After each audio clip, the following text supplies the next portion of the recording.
এটা হচ্ছে সম্মানিত ভিউয়ার্স, আসসালামু আলাইকুম। আশা করছি সকলেই অনেক ভালো আছেন। আজ আমরা একটি মাইক্রো ওভেন কীভাবে কাজ করে সে বিষয়ে আপনাদেরকে ধারণা দেওয়ার চেষ্টা করব।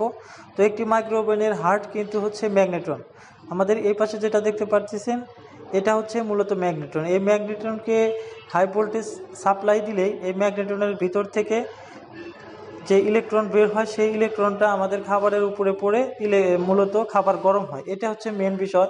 তো এখানে কন্ট্রোলিংয়ের জন্য বা সেফটির জন্য অনেক ধরনের ডিভাইস ইউজ করতে হয়, যেমন গ্লাস ডোর সুইচ, এগুলো হচ্ছে সবই সেফটি হিসেবে ব্যবহার হয়। তবে সরাসরি এটাকে যদি আমরা সাপ্লাই ভোল্টেজ দিয়ে দেই তাহলে এটা কিন্তু কাজ করবে। কাজ করার পরে এটা মূলত কিভাবে এটার কাজটা হয় সেই থিমটা বোঝার জন্য এখানে ওপেন সার্কিট করে আপনাদেরকে সরাসরি একটা হাই ভোল্টেজ ট্রান্সফর্মার থেকে এখানে আমাদের ক্যাপাসিটর থেকে বা এখানে আমার হাতে একটি ডায়োড দেখতে পাচ্ছেন, এই ডায়োডটি থেকে সরাসরি ভোল্টেজ সাপ্লাই দিলেই এই ম্যাগনেট্রনে যখন মেগাহার্টজ এটার সাথে ভাবে ইলেকট্রন প্রবাহ হবে তখন সেটা এই মেগাহার্টজে ইলেকট্রনের পরে আমাদের যে খাবারের ভিতরে পড়বে তখন মূলত এই খাবারটি গরম হতে থাকবে। এটাই তো আমরা ভোল্টেজ সাপ্লাই দেওয়ার পরে দেখবো এটাতে কি হয়।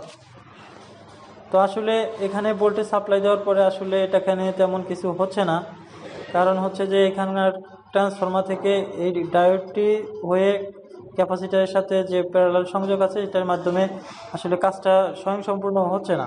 তো আমরা পরবর্তীতে আবারও চেষ্টা করব। আশা করি সকলেরই যতটুকু বোঝানোর চেষ্টা করেছি বুঝতে পারছেন যে ম্যাগনেট্রনটা মূলত কিভাবে কাজ করে। ধন্যবাদ, সুস্থ থাকুন, ভালো থাকুন, আল্লাহ হাফিজ।